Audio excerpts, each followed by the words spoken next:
Uma mulher bonita, carismática, estudante de direito, parecia ter uma vida completamente normal, mas por trás desse rosto calmo tem uma mente completamente fria, calculista e criminosa.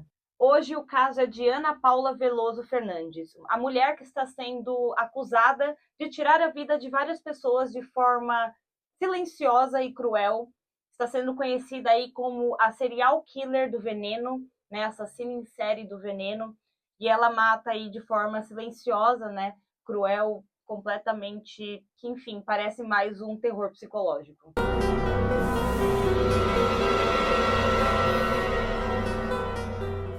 Ana Paula Veloso Fernandes nasceu em Belo Horizonte, em Minas Gerais. De família de classe média, cresceu com uma vida aparentemente estável. Com o tempo, a Ana Paula ela desenvolveu um gosto peculiar por manipular as situações. Ela tinha uma certa facilidade de fazer as pessoas confiarem nela, então ela passou a usar isso, né, essa facilidade de fazer as pessoas confiarem nela, de acreditarem nela, para benefício próprio, né, para manipular algumas situações. Anos mais tarde, com a Ana Paula já adulta, ela morando em São Paulo, ela se formou em enfermagem, estava estudando direito e ela começou a apresentar uma certa fixação por controle, um ciúmes, uma insegurança, uma desconfiança constante e também uma certa obsessão por substâncias químicas. E foi quando a Ana Paula começou com os testes. Antes da Ana Paula começar os crimes contra humanos, as investigações conseguiram descobrir que a Ana Paula já vinha testando os venenos, né? Formas de cometer o crime com animais. A investigação encontrou provas, né, que mais de 10 cães, pelo menos 10 cães, haviam sido envenenados e mortos por Ana Paula. E foi quando o primeiro caso confirmado aconteceu em Guarulhos, no interior de São Paulo, em 2025. A vítima era Marcelo Rari Fonseca, de 52 anos, locador de imóvel. Marcelo conheceu Ana Paula através de amigos em comum.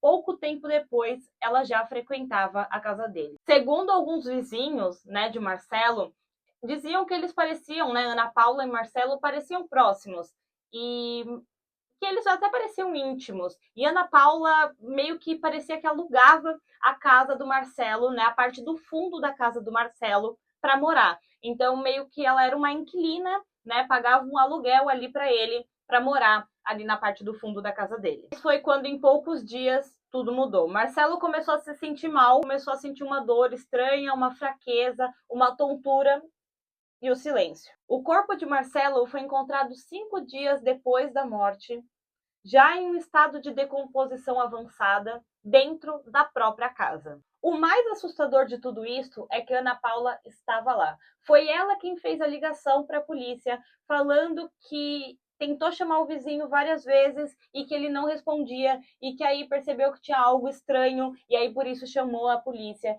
E aí, quando a polícia chegou lá, ela viu que, né, a polícia percebeu que ele estava de fato morto. Ela parecia assustada, mas tinha alguma coisa muito estranha ali, sabe? Tem até uma filmagem que eu não consegui trazer aqui para vocês, mas é uma filmagem onde ela tá rindo, né? Quando a polícia fala que primeiro ela mostra uma cara de assustada, assim, ela faz uma cara de assustada e depois ela dá um sorrisinho quando a polícia confirma a morte de Marcelo, né? Mas depois ela volta é, ao teatro dela ali, falando como se ela estivesse em choque de toda aquela situação. Durante os 5 dias que o corpo de Marcelo estava dentro da casa, a Ana Paula estava lá.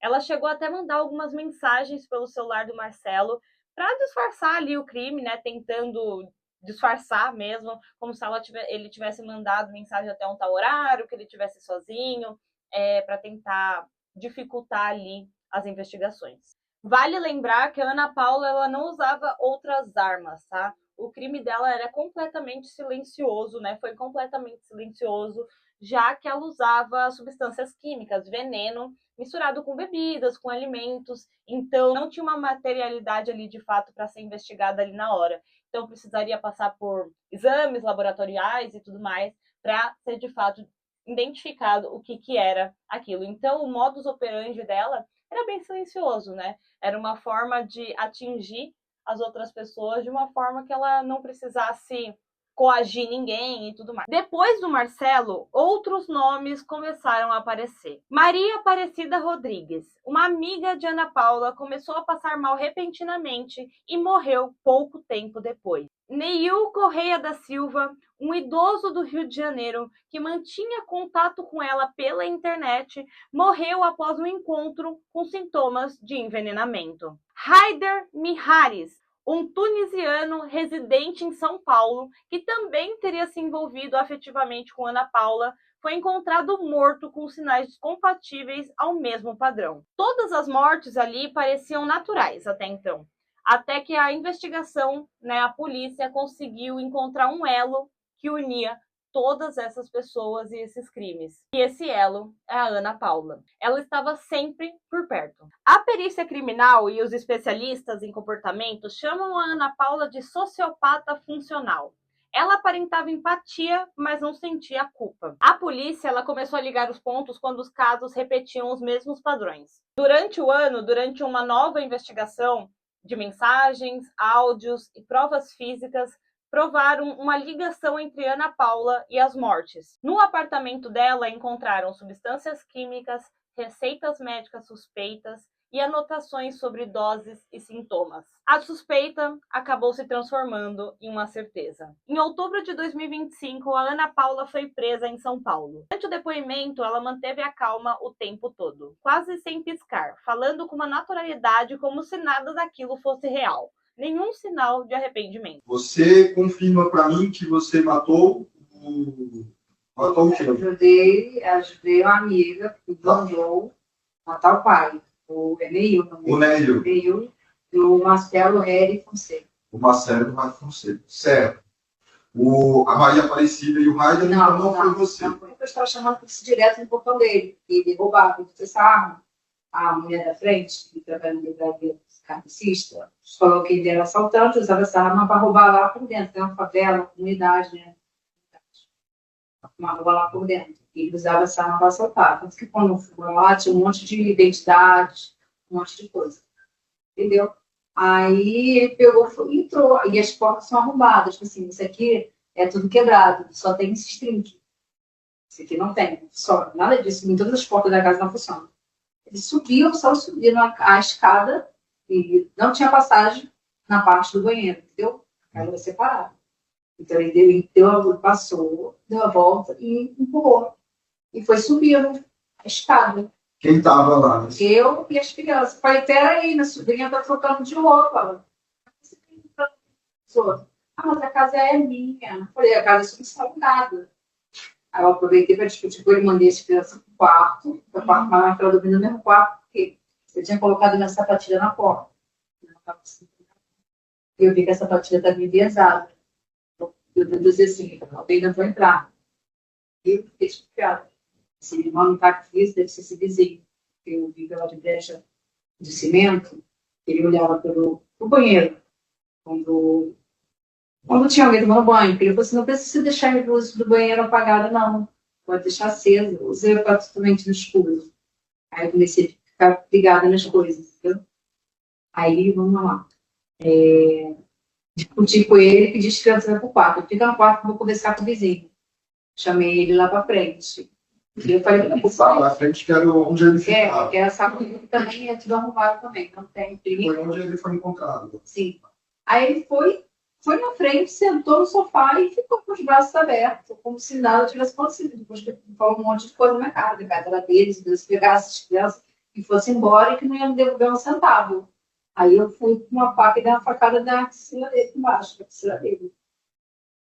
Tá. E essa faca você tinha pego onde? Já estava com essa faca? Eu peguei na cozinha, eu mandei as crianças ficar no quarto, aí eu desci, esperei ele sair, por casa dele, e peguei a faca na cozinha. A faca era qual? Essas facas de cortar carne? Gosto de açougue, faca de dona. Que cor que era o cabo da faca? É tipo marrom, branco. É marrom clarinho, tipo marfim. Tá, que tamanho que era a faca? Comprida. Sim. E quem era essa faca dele ou sua? Não, a faca já era dele. Quando eu me mudei pra lá, já tinha objeto. Aí depois, escondi a faca e fiquei com as crianças lá em cima. Aí depois, no outro dia, eu peguei e joguei ela num bueiro. E aí o que aconteceu? Vamos lá. Aí aconteceu que eu fui pro Rio e ela começou a falar antes do pai dela, que o pai dela estava. A mãe dela queria falar comigo no Rio. Mas você foi para o Rio Pro Rio. para sabendo que ia ter essa Não, morte? não. Fui pro Rio, aí a mãe Quem dela. pagou a sua passagem para o Rio de Janeiro? Michelle. Michele pagou a sua passagem para o Rio de Janeiro. Mas qual é o intuito que você foi para o Rio, inicialmente? Então, inicialmente a mãe dela queria me ver, queria conversar comigo. Só que ela pediu para mim levar para ela um chorinho. A mãe dela pediu para você levar para ela. Você não perguntou por quê? Não, não perguntei para ele só que estava levando. Aí eu cheguei no Rio, falei, ó, tá na minha bolsa, R$ 40.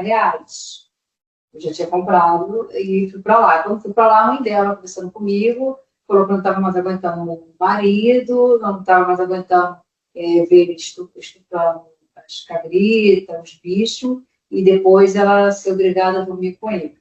E aí Michele falou também que não aguentava mais o pai, ficava dormindo, não lembrava dos abusos sexuais. Michel também foi. Sabe? Tá, então vamos lá. Era a mulher ou a Michele. E ele confiava em você? Não, nunca me viu na vida. Nunca te viu. Não, nunca me viu. Você ficou na sala entretendo ele. Isso, exatamente. Entendeu? E ele, enquanto ela mexeu nas coisas dele, na comida dele, aí ela foi, se arrumou e saiu. Saiu, foi pro churrasco. A mãe. A mãe foi pro churrasco e a Michele foi, preparou a comida dele e deixou lá. Chumbinho. Aí depois. Deixou o chumbinho dentro da comida? Dentro da comida dele. A comida dele batia no liquidificador, é isso? Vai, no liquidificador, porque não tinha estômago. Isso. Bateu junto, então. E aí, como que funciona? Aí deixei a Michele com ele na sala, enquanto ele comia, e eu fui lá para fora, sentei no quintal, fui tomar café, e fiquei lá sentada, esperando, por causa que poderia chegar alguém. E se chegasse alguém, eu ia gritar, fazer algum sinal para a Michele, porque ela ia sentar com o pai e ia almoçar. Quem deu a comida para o pai, então, foi a A Michele. Michele. E só que eu fiquei para se alguém chegasse, eu ia gritar. E o caso ficou ainda mais estranho quando o nome da irmã gêmea de Ana Paula, Roberta Cristina Veloso Fernandes, apareceu nas investigações. As duas eram extremamente parecidas e, segundo vizinhos, viviam trocando de lugar em situações confusas. Há suspeitas de que Roberta tenha ajudado Ana Paula a encobrir alguns crimes ou até participado deles. A polícia investiga o grau de envolvimento da irmã, mas já se sabe que a Roberta passou 5 dias anteriores à ligação à polícia, né, para relatar ali sobre o assassinato feito por Ana Paula. Foi a Roberta quem ficou os 5 dias ali com o corpo entrando em decomposição, então já se sabe que ela encobertava tudo. Por que você usou especificamente chumbinho e veneno para falar do caso da Maria Aparecida? Porque eu já tinha em casa, eu tinha matado um cachorro. Tinha. Você tinha o chumbinho em casa? Eu tinha comprado no Rio de Janeiro. No Rio de Janeiro, eu tinha em casa, porque eu ia matar o cachorro que me mantém. Porque eu sabia que eu tinha dado isso para meus cachorros e Quando esse caso veio à tona para a internet, as redes sociais, as plataformas explodiram. Até porque, se ela não for a primeira, ela é uma das primeiras serial killer mulher. Eu não sei se existe outra serial killer mulher. Eu vou pesquisar e, enfim, se tiver também mais atualizações sobre esse caso, eu aproveito para trazer isso para vocês. Mas eu acho que ela é a primeira serial killer mulher, porque tem até uma quantidade de assassinatos, né, para se enquadrar ali como serial killer. A partir de 3 assassinatos, 4, 5, enfim, você já é considerado um serial killer, né? Então eu não sei se tem outra mulher. E eu até achava que isso era meio que algo em homens. Não sei porquê. Enfim. Bom, galera, como eu falei para vocês, esse caso ainda está em andamento. Se tiver mais novidades sobre esse caso, atualizações, eu vou trazendo aqui para vocês. Mas esse caso é bizarro, porque, enfim, nunca imaginei isso acontecendo no Brasil, né? De forma geral, mas é bem bizarro, bem perturbador. Sinto muito pelas famílias das vítimas, tá? Todo o meu consolo, meu apoio, de coração mesmo, porque, enfim, não é fácil perder alguém que a gente ama. Então, todo o meu apoio e solidariedade por essas famílias, dessas vítimas. E é isso, galera. Se você gosta de conteúdo assim, esse foi mais um caso real, bizarro e perturbador. E se você gosta de casos assim, se inscreve no canal, deixa seu like, deixa um comentário falando o que você achou desse vídeo, desse caso. Se você tem acompanhado aí nas outras redes, deixa também uma sugestão de outros temas e conteúdos que vocês queiram que eu traga aqui para vocês.